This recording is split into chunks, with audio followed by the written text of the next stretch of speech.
Hey, we just finished filming the podcast with Dan Rundle. Dan runs an AI company. All they do is help other companies get AI across their whole business. It's fascinating, very cool what they're doing, right here in Greenville. If you like what we're doing here, do me a favor and like and subscribe to this channel. Enjoy it.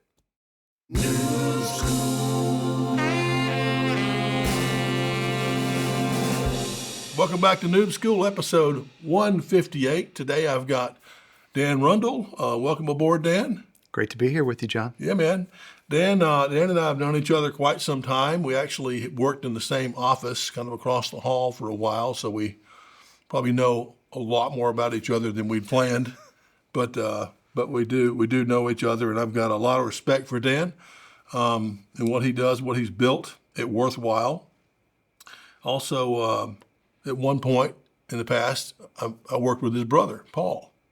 And Paul has, as many of my alumni have, he's gone on to bigger and better things than I've ever dreamed of. I mean, he's just crushing it now. He's got his own business, and real happy for him. Yeah. It's wonderful. We learned a lot from you. Well, he gives you credit for all the good stuff. Well, thank you. Yeah. Thank you. I'm checking the mailbox. Hadn't seen anything from Rundle in there.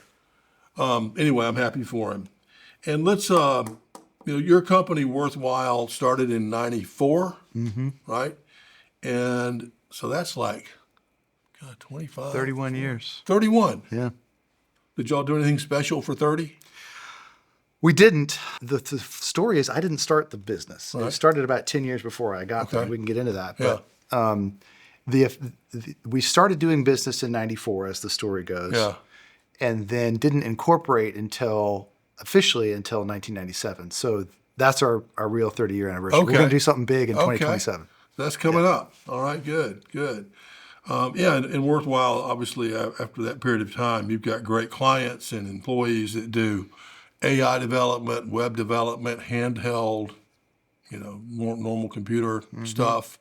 Is that generally how you describe it? High-tech products. We're building software, we're building AI, we're building teams of agents, and we're helping clients be more effective at whatever their mission is with software. Okay. So when you say you're building agents, that would be like if I wanted a marketing lead machine agent, AI agent, you'd find out exactly who I wanted to go after, and you'd build that for me, and it would start just delivering the inbound? Yeah, normally it's teams of agents. Yeah. A lot of the art and science of AI development is dividing the work process or processes up into the right bytes so that an individual AI agent can take each byte in the right order and the right way and then work together to generate the end goal that you want to have. Okay, well, we're ahead of ourselves already, but I can't resist. I love talking about this. I know you do. Yeah, this is great. And I'm interested, like everyone else is, about how this works.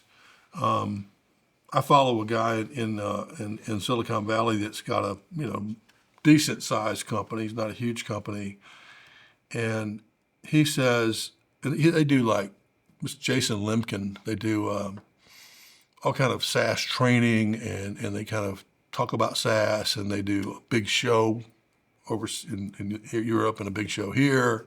But he's kind of the SaaS promoter guy. And he says a year ago, he had 22 employees, and now he's got 4. And his revenue's up. I mean, that's amazing. Yeah, it's real. It's possible. And I hear those stories and see those stories happen all the time. Yeah. So let's just say we were going to do, I said, okay, I want you to find the perfect lead for my software business. And then I want you to qualify them to the point where they're interested enough to get on the calendar for a discovery call. How many agents would that be? Well, I have a lot of questions for you, and want to make sure that it was something that agents could do first. But assuming that it is, there's a lot of different ways we could slice that up. And I'm not I'll tell you at the outset here, I'm not the technical details guy on the Worthwhile team. We've got people who are much more talented at that than I am. Yeah. But it's a little bit like organizational design when you're building a team. How do you build a sales team? Well, I mean, you've got some people that are probably focused on lead generation. You might have some people that are even further out than that, focused on marketing and brand. Right. You've got some account executives or Yes. closers. Yeah. It's probably going to look something like that. And then a customer success manager. Exactly. And then a renewals person, right? So almost all of that could be AI. Maybe there's a sliver there when they're, okay, are you ready to place the order or talk, whatever, you're close to the order. Maybe right there it's got to be a person, but maybe not. Maybe not. I was on the call the other day. I had a flat. I needed AAA to come help me with my car, and so I called AAA, and just as soon as I hung up the phone with them, I got a text. Hey, John, this is Darla. I'm sorry you had this happen. We're all over helping you. I'm like, well, thank you, Darlie. That was really nice of you. And then as soon as I finished typing, she's like, well, that's my job. I'm happy to do it. And then I'm like, there is no Darla. I'm talking to AI. But it was certainly nice. I didn't mind. I mean, she was helping me. That's crazy, isn't it? That should be the goal with every AI use case is to can it be done better than it was before? Right. Not can we do more with less? Yeah, cheaper. Not can we just do it cheaper? Yes, you probably could, but can we do it better? And when you make that your goal, I think it changes the conversation around AI in the business. Well, particularly now with AI, with the knowledge capture, that we can do so much easier. If you knew everything about my software company, let's say I've got a company called Sequence Software. If you knew everything about that and had all the customer support records going back in history, that's more than any one person could know. Right. So it will be better, and it'll be instant, 24/7. Yep. That's the idea. You can do that. That's the idea. And the other thing that I tell leaders to think about too is this: the goal is not to eliminate people. People are still in charge and need to be in charge in the business. And people are important. There's things that humans can do that machines will never be able to do. So the goal with AI needs to be to make the humans that you have more effective and more efficient, to superpower them, supercharge them, not eliminate them. And if you're coming at the AI conversation looking to cut people out, I think you'll get to a fundamentally different end game than you will if you're looking to make them better. Yeah. Well, I think I would agree with you that the goal should be, how do we make it a better experience for our customer? How do we sell more because of that? And likely you'll have people that you can either redeploy or have them go work somewhere else. Exactly. But that shouldn't be the mission. Okay. Or you'll be able to, or those same people will be able to do 10x or 5x the output that they could do before. Yeah. So Jason, in my earlier example, he was like, the people we have now are working really hard, but they're mostly managing those agents and tweaking what they do and changing the algorithms and all that stuff. So I've heard like a 1 to 10 ratio. Is that about right? Like one person can manage about 10 agents? Every business is different. Every agent is different. I mean, I don't see any reason why that number couldn't be a lot higher. Okay.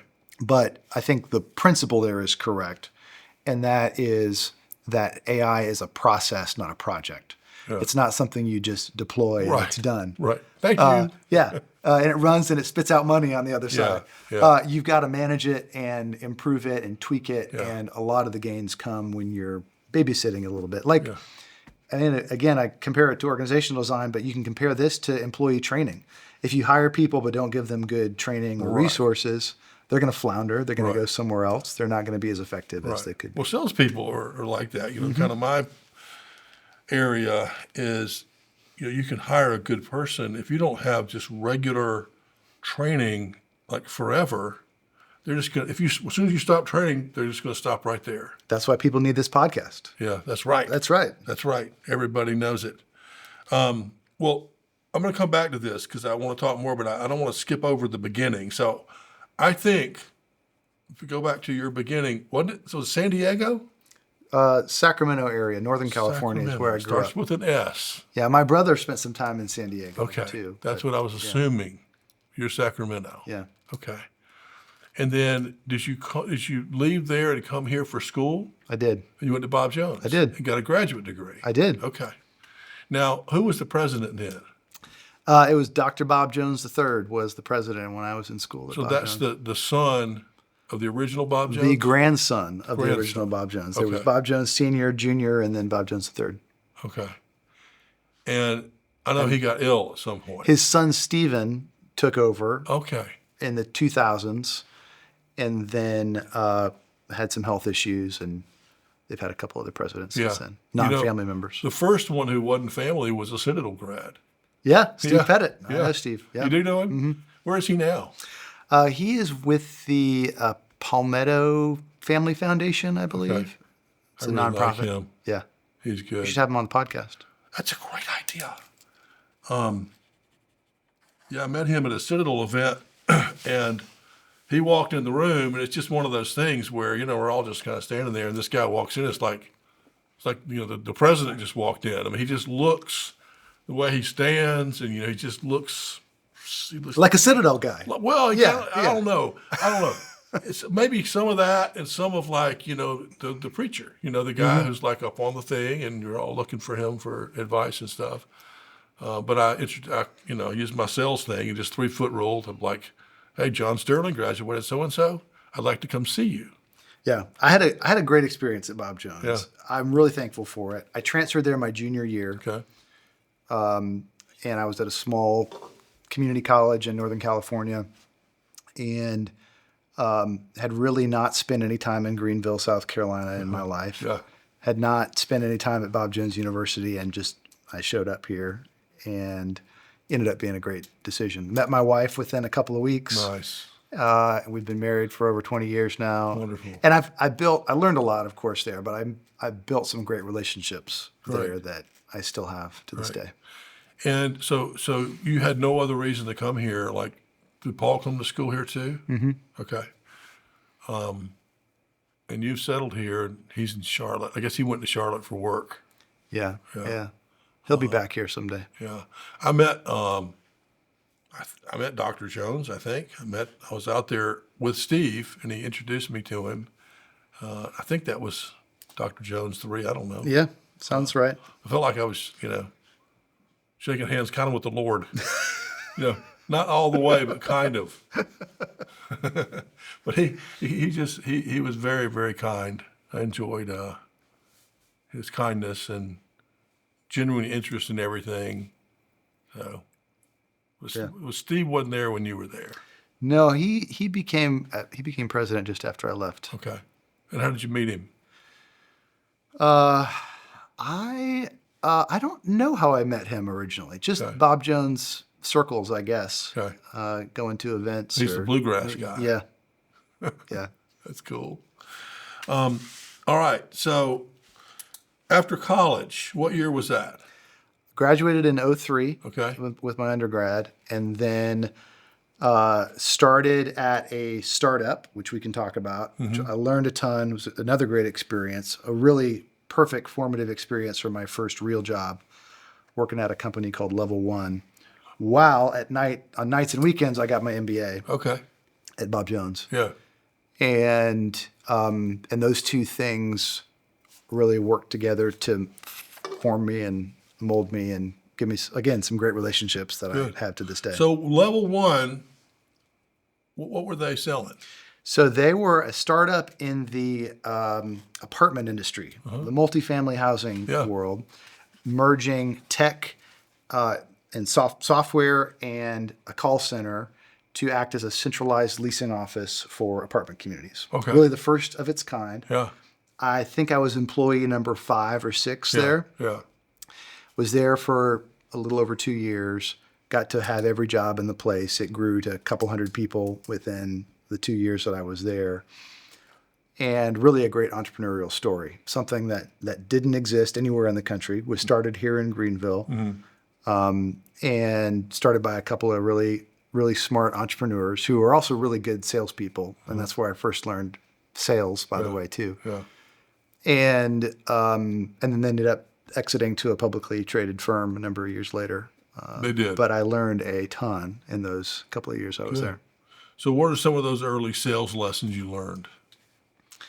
Well, one thing at level one that was cool is before level one existed, my understanding is this idea of leasing an apartment over the phone didn't exist.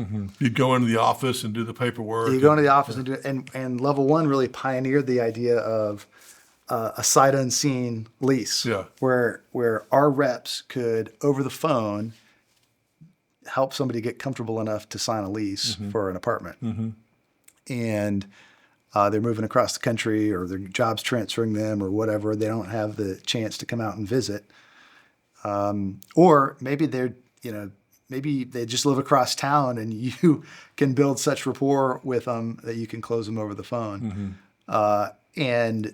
And one of the things that I learned there is we often put our own expectations on the prospect. I wouldn't buy that way, and therefore I won't. The prospect won't buy that way, and that can create some blind spots. Yeah. That's a really good one. Is we projecting what we think onto what the buyer might be thinking, because it's very often. I mean, we're all so different, you know. I was talking to a guy yesterday who was talking about how they do their front end qualification on a software deal.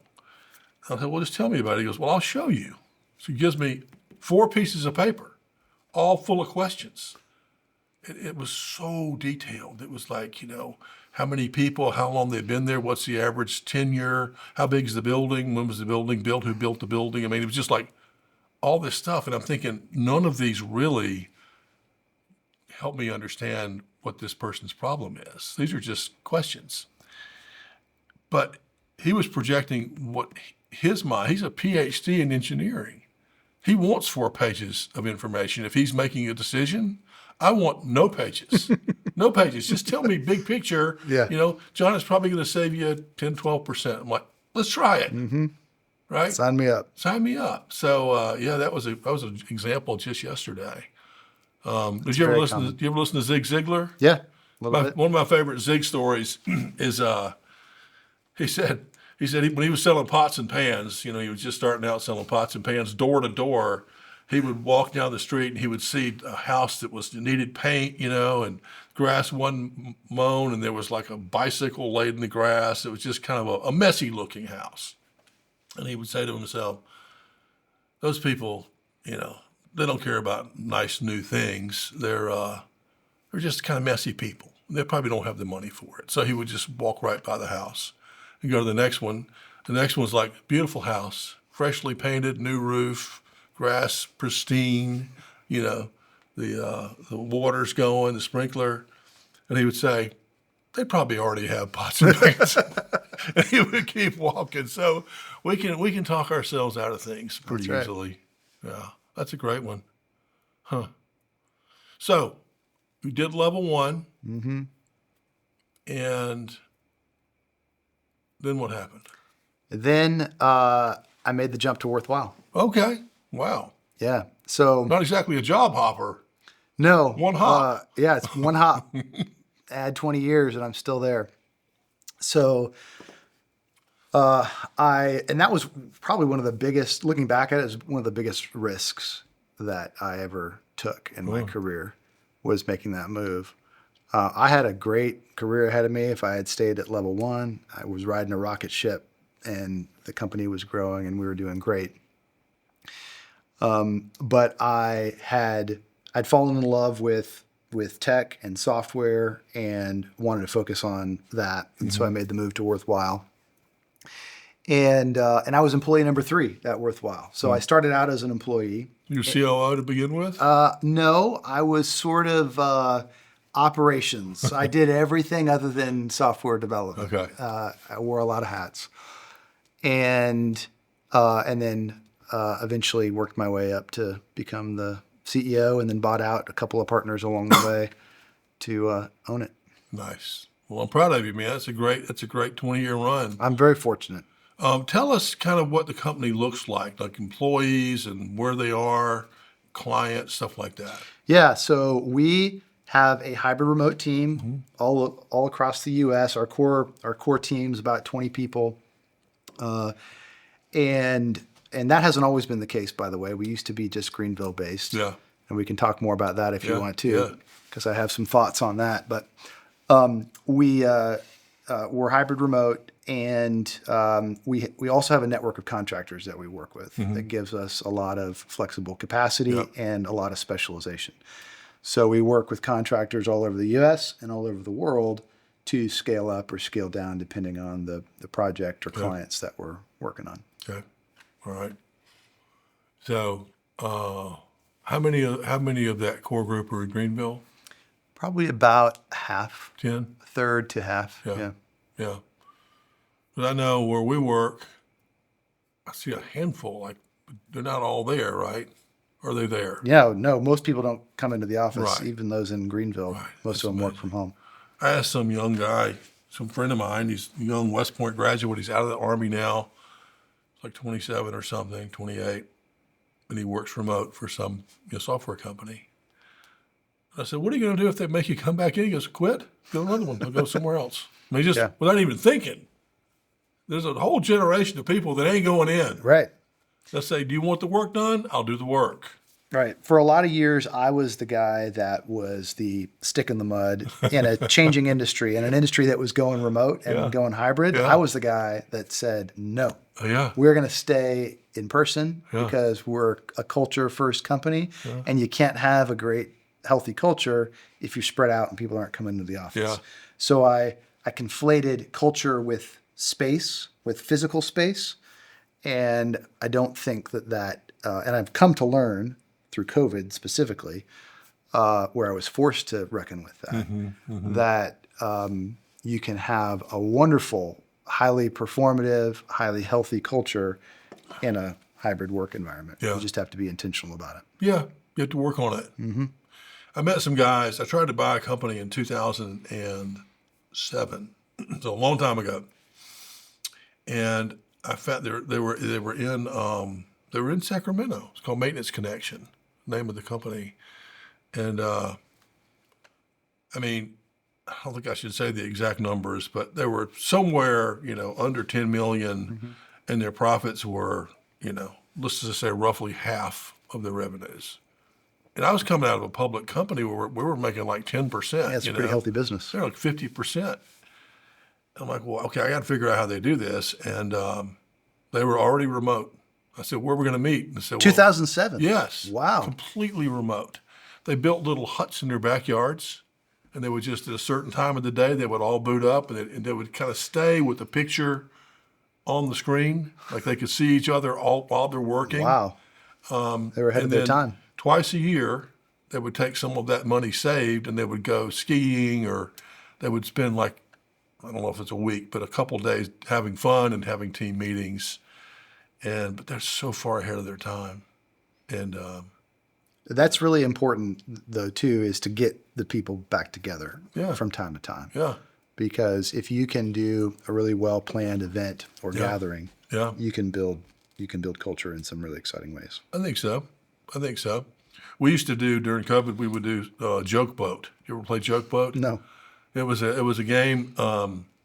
We'd play it once a week, and we'd all, of course, get online, and it would like give you a subject, and then you came on stage and you had an avatar, and you were a stand-up comedian, and you were telling a joke about this subject, and it was really, really fun. And of course, we'd all vote, who was going to win. And I thought I was funny, but I never won. Probably old guy funny, jokes they don't get. But I think you do have to be intentional to make it work. But I don't know how any of us can get away with. I mean, it wouldn't be smart to make everyone come in anymore. Right, and you close yourself off to a whole world of talent that's out there if you're just confined to the best talent in your locality. Right. And once you drop the must be present to win clause, it opens up the entire world. Yeah. I told you earlier, one of my very best people that I work with lives in Portugal, and and I've been over to see him once. He's been working with me, I think, 5 years now, but we talk every day on the on the web, and no way I would. I mean, he's not moving to Greenville. He can't even move to Greenville. We can't even get him. If we wanted to, we can't get him a pass to come in. And so. Yeah, I agree. And you do that also. How do you find those people, like your overseas talent? We have found a couple of firms that we work through. We generally don't hire direct or work directly with folks. We'll work through firms who we've grown to know and trust over the years. Okay, that's good. I found mine from a couple of them. I found through working with other companies and working with partners, and I'll just notice there's a person that I think would match up with us real well, and then when they have the chance, we'll bring them over. So that's I like to, if you see them in person or if you see them in action, then you know. Mm-hmm. We've also had good success on LinkedIn, as well, recruiting and finding good folks. You just post that you're looking, or just cold outreach to people. Just message somebody and say, "Hey, you seem to fit exactly what we're looking for." How do you find that person on LinkedIn? What would you just put in a search criteria or something? Yeah. Okay. Yeah. C++ or what is it? How do you program into one of these agents? What do you need to know? Well, we use Python primarily. Okay. But there's other languages and tools. I mean, there's about 1 million of them out there. Oh. Okay. Interesting. Okay. Well, let me ask you a couple of other questions, if you don't mind. Go for it. Okay. You mentioned a couple of times that you're interested in organizations and people and technology, this intersection. Mm-hmm. Where did that come from? Why is that one of your things? Maybe you can help me figure that out during the podcast. Okay. Yeah. No, that's a good question. I have always been focused on people and relationships. That's what I love about business. That's what I love about, life. And that whether you work with someone for a few months or a career, you get an amazing opportunity to build some really phenomenal relationships. Mm-hmm. And I learn a lot from those people too. And they challenge me and they help me grow. And so I think that's part of it. But I have a high view of human beings. Human beings are really important. And when we talk about AI and technology, it's really easy to lose sight of the importance of humanity in all that we do and the importance of human beings. And so I see technology, and when we talk about the intersection of people and technology, I see technology as something that can fundamentally improve the human condition and make humans more effective and productive, unlike anything else we've created so far. Mm-hmm. We'll create something else in the future that's better. Yeah. But when I think of software and AI, I mean, there's no better way to improve the human condition right now. Okay. Yeah. So you kind of, I know you studied operational effectiveness in graduate school or college? Yeah, operations management was my undergrad degree, School of Business. And the MBA was more entrepreneurship. And then you kind of just weaved into technology, and that's kind of how they come together. Mm-hmm. Okay, that's good. Yeah. Interesting. Let's talk about leadership a little bit. What do you think makes a leader that somebody really wants to follow? I think you've got to be consistent. Mm-hmm. If you're showing up as a different person from one day to the next, or you're moody, or you're, you never know what you're going to get. Yeah. You don't want to be a jack in the box Right. leader where you're just, reeling the thing in and what's going to pop out. When's he going to pop out? Right. I think consistency is huge. I think backbone is key too. When you're a leader who is just trying to make people happy or lead by whatever you think is popular or most people go along with, Yeah. I don't think that's a very effective Right. leader as well. So you've got to have some opinions about the world. You've got to have a worldview to Yeah. say, here's how I see the world. Here's Yeah. how I see our industry. Yeah. And you've got to be consistent about living that out. And then I think you've got to understand your own core values. What is it that's important to you? And I see core values as the ideas that are at the intersection of what is most true about a person or a business and what is most unique about a person or a business. If it's just true, but it's not unique, well, it's not very important or meaningful.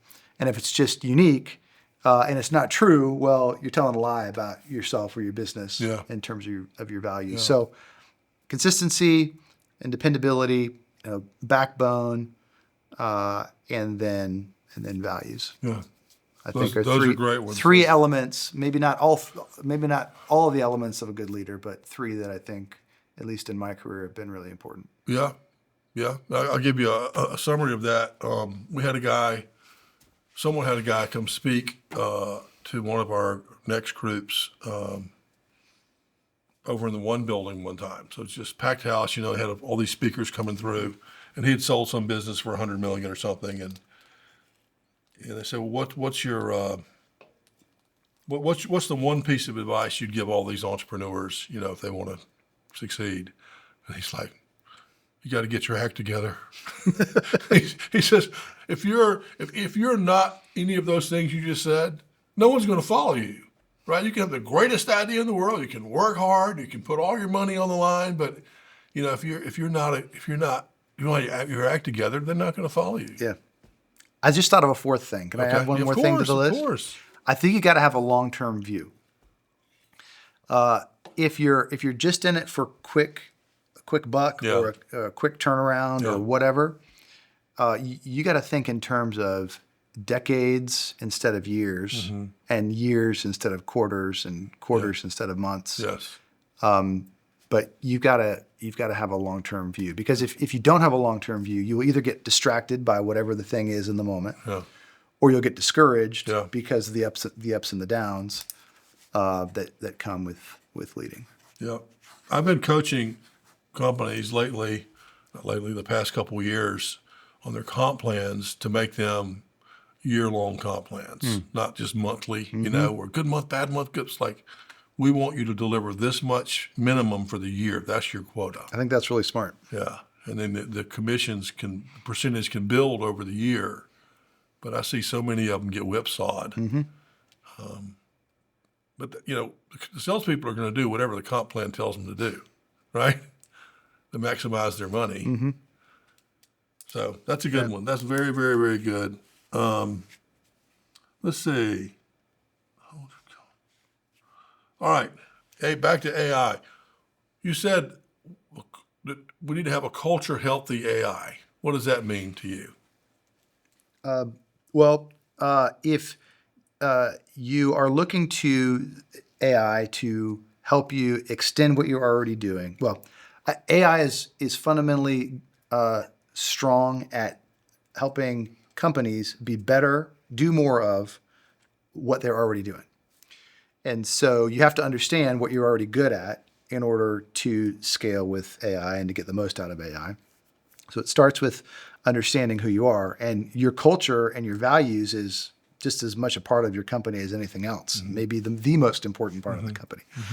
And so if you don't bake that into your approach to AI, then you're going to scale something that isn't you, that isn't true to who you are. Yeah. So you have to know what you are in the first place. Okay. Interesting. Very interesting. Okay. Now here's one I think you're probably very good at. So tell us what the qualities are that you look for to hire tech people today? What kind of things are you looking for? I'm looking for someone who is more focused on and more excited about the problems that they're trying to solve than the particular solutions that they have. And what I mean by that is a lot of tech folks, and I've been guilty of this myself, can get distracted by tools and whatever the latest and greatest cool gadget or gizmo is. And there's some pretty cool gadgets and gizmos in the world, by the way. But those things are going to change, and they're going to change year to year, decade to decade. But the real talent are people that are more focused on the underlying problems they're trying to solve. The how they solve it is almost irrelevant. Right. The tools they use are not that important, but how do they think about the problem? So is if you're really interviewing someone, what kind of question would you ask to figure out how they would fall on that?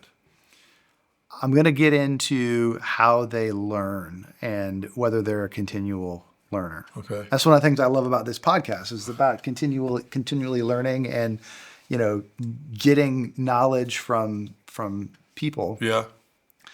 And you're really good at asking questions, continually learning yourself. Yes, absolutely. I think that's incredibly important for anyone, probably in any line of work, but especially technology in 2025. Yeah. And then the second thing I'm going to get into is values. Got the prop. And I got a prop here, and we have this little booklet here called the Worthwhile Culture Guide. Nice.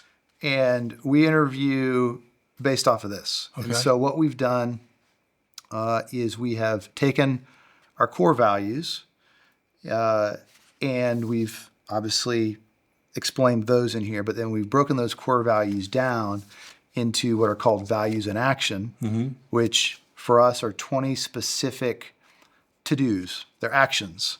They're things, they're behaviors that we exhibit within the company and seek to reinforce and live out on a daily basis. And if we do these things, we'll be a better version of ourselves, and we'll have lived out our core values. Yeah. And so we want to let people in who are all in on this and are all in on our way of doing work and business together. You give them that before the interview?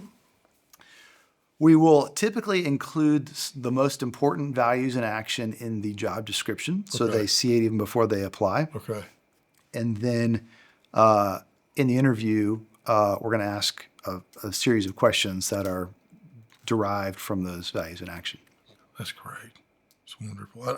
I love writing it down, because if you don't write it down, the poor employee, they're guessing all the time.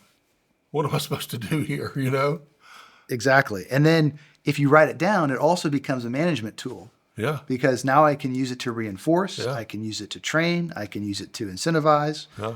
I can use it to celebrate and praise people because they're living out what we said we want to do. Yeah. That's great. That's great. Good job. I need to write one of those. Now, this probably is what you're doing right now, but are there any other signs that you see in companies that employees would say, this is going to be a great place to work? I mean, that's one, is writing things down. Have they taken the time, and do they care enough to really describe at their core who they are and Instead what of they just care saying about? culture is important to us, you actually say, This is what our culture is. yeah. Here's what it's like. I don't know many people that have done that, really. Yeah, I think that's key. I mean, you can also look at how long do people stick around. Are they a revolving door, or do people come and do they find a good, healthy career there? Yeah. Well, that's outstanding. I love that.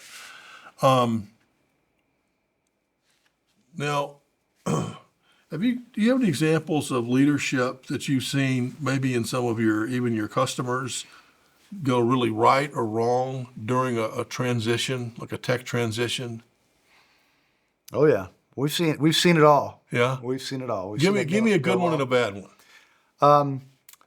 So a good one is going to be when the implementers are involved in the ideation.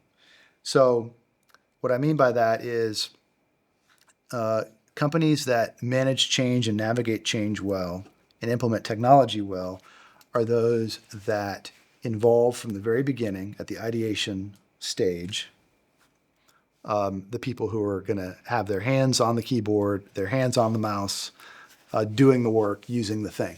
So not just tech people. Not just tech people for sure, Yeah. and not just executives Yeah. as well. The workers. Yeah, the people Okay. who are actually doing it.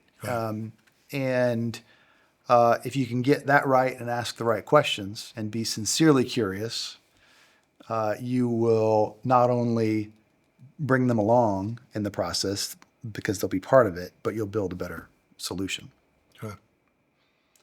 And so the bad ones Yeah. are the opposite of that. Okay. Oftentimes it's some leader that has a great idea Yeah. and they're convinced that everyone's going to love it. Yeah.